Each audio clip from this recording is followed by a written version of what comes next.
सदा बालरूपापि विघ्नाद्रिहन्त्री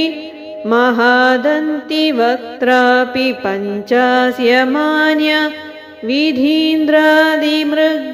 गणेशाभिधामे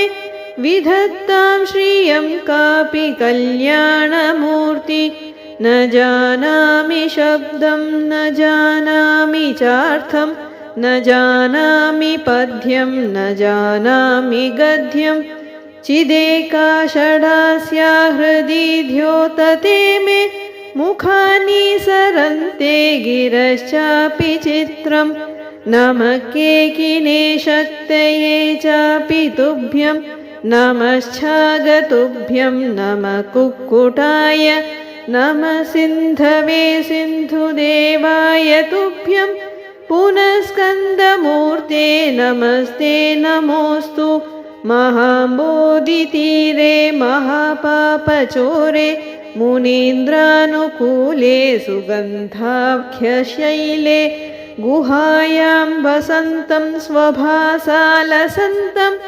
जनार्तिं हरन्ते श्रयामो गुहं तं जयानन्दभूमं जयापारधामं जयामोधकीर्ति जयानन्दमूर्ते जयानन्दसिन्धो जयाशेषबन्धो जय त्वं सदा मुक्तिदानेश सूनो मयूराधिरूढं महावाक्यगूढं